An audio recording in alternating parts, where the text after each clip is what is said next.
haven't seen. You were rested, of course, for Sri Lanka. How are you feeling physically, mentally? You feeling rested and ready to go again? Yeah, I guess. I hadn't really stopped, so I was still training in my time off. So I don't think that well, yeah, I don't think that desperate if you get me in that sense, because I've been going, the drive hasn't stopped when the cricket has stopped. How's it been to be joining back up with the guys, though, after the breakaway, and particularly with them coming off a successful series in Sri Lanka? Didn't really feel like I left.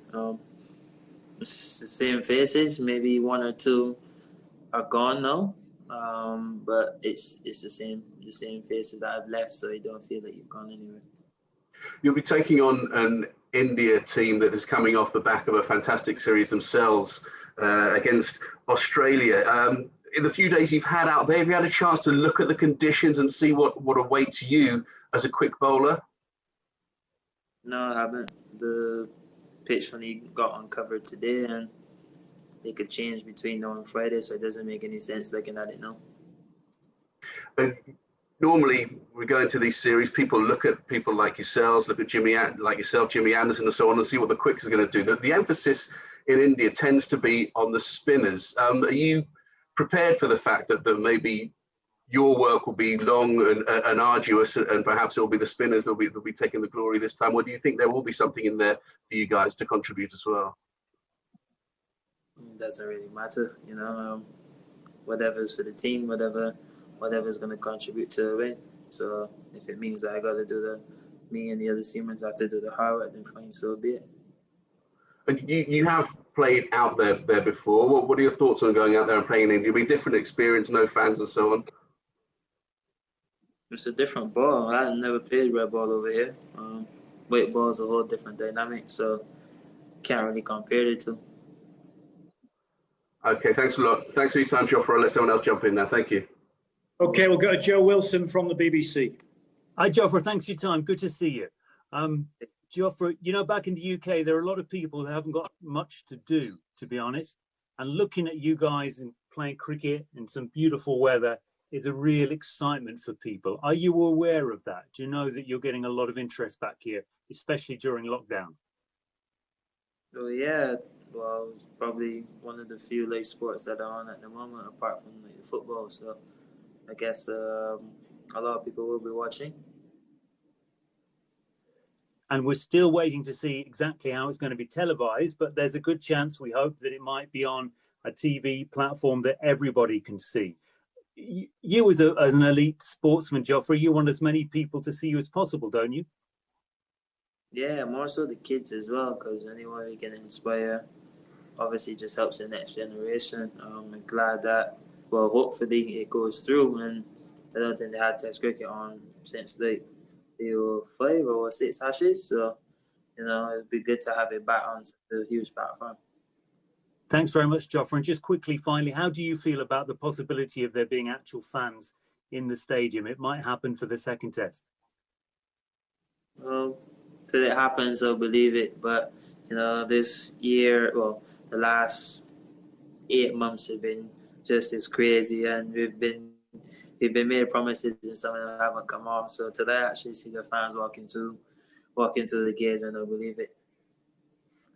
Thanks very much.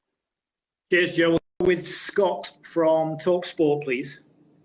Hey, Jofra, I hope you're doing okay. Just a word on Joe, if I may, ahead of his 100th Test match. Can you just sum up what he's been like as a captain to you as a player who's recently come into this Test side?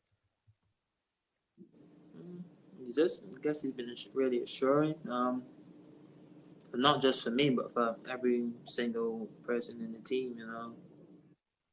He's a great man manager, great person as well. So there's no surprise that he's playing 100 tests. I think he's probably got another 70 left in him as well. So this is definitely not the end, or near the end.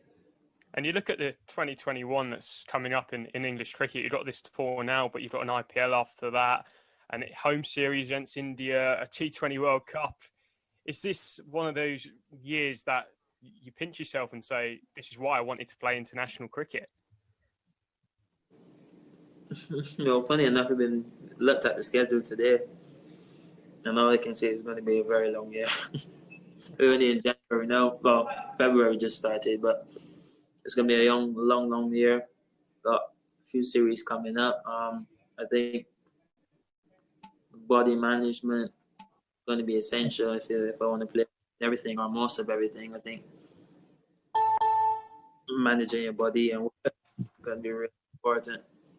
And just finally for me, there's been a lot of talk about that, actually, the body management, and there's been a few people criticising the fact that, you know, some players are going home, but in your eyes, it's essential ahead of a busy year.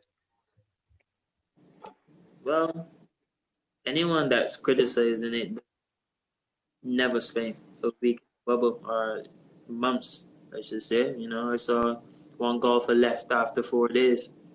We've been in here for almost a year now. I think it's vital to get in and out because at the end of the day, humans are social people, and you know, sometimes get a bit hard, especially if you're not having a great game or if you're not feeling good within your cricket. You know, there's no escape, there's nowhere to go. So I think the ECB's made it really great, giving people, myself, I had 6 weeks away.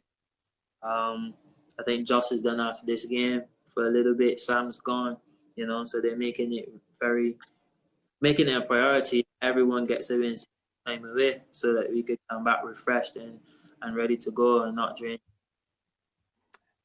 Cheers, Jofra. Go well. Okay, we'll go to John Etheridge at the Sun. Go ahead, John. Jofra, hi. Yeah, I was going to ask about the bubble. I mean, last summer in England, you spent more time than anybody in the bubble. You've had a bit of a break, but there's a lot of bubble life coming up with this India tour, followed by the IPL. Are you prepared for that mentally to spend the next few months inside the bubble again? I don't have a choice, really. Don't have a choice. I don't mind, to be honest, because I know that I will get my time away. So I'm just going to focus on the job at hand now. And if it does get a bit too overbearing, there's no shame in saying. And I think Spoons has said it as well, you know. If you ever feel that you're having enough, then just come and tell him. But from right now, I think I'm good to go till at least July.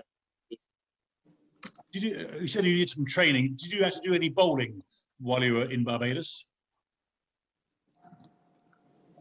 Yeah. What other training could I have meant? I think go to the gym, I suppose, couldn't you? Or go for a run or a swim? That doesn't count as training. That's it. Okay. In your view, only bowling is real training. Well, actual cricket stuff I regard as training, gym and swimming and all of that.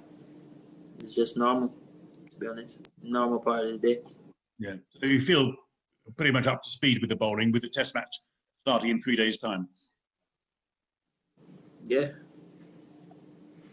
Okay. We'll do two more from the UK. Nick and then Ali. Go ahead, Nick. Hi, Jofra. How important is the short ball going to be? You know, obviously with possibly slow pitches and all that sort of stuff. But do you still think that your bouncer can be a real sort of partnership breaker in this series? It doesn't matter how fast the stars to play.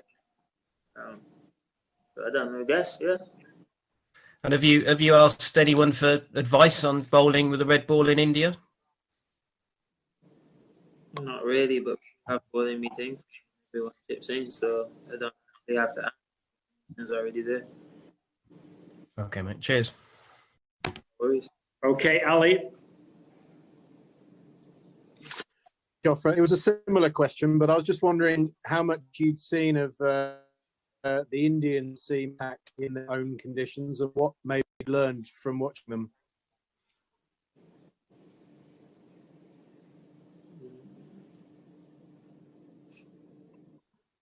I don't know how to answer that, to be honest. We've had our own plans. We had our own meetings as well. We're probably going to have another one as well. So whatever plan we come up with, we're going to do it wholeheartedly. Yeah.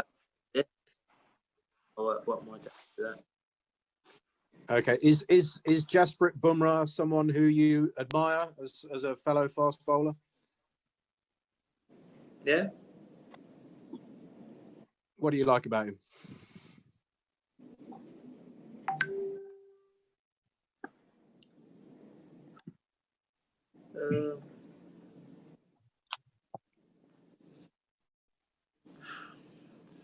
Nothing's coming to me at the moment. I guess it's consistency. But yeah, say it's consistency.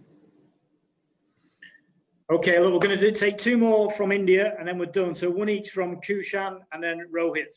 Kushan, go ahead and then we're done. Yeah. Jofra, my question is, in this Chennai heat, like as a fast bowler, like what is the ideal kind of spells that you'd like to bowl? Like, is it possible to bowl long spells in this kind of heat, or would you like shorter spells? What kind of thing would you like in terms of duration of spells? I don't think that's what I like. It's probably the combination of the team. If they're three seamers, then I guess I won't be bowling long spells. It just depends on the bowlers or the team that we've gone with at the time. Either way, it doesn't matter to me. Short or long doesn't matter at all. And last one, Rohit. Is he sleeping? Rohit, are you there, please? Yeah. Oh. Hi, Jofra. You've bowled in the IPL, but you don't have enough red ball experience in the subcontinent. So what do you have? What kind of plans do you have? And have you spoken to your senior bowlers about how exactly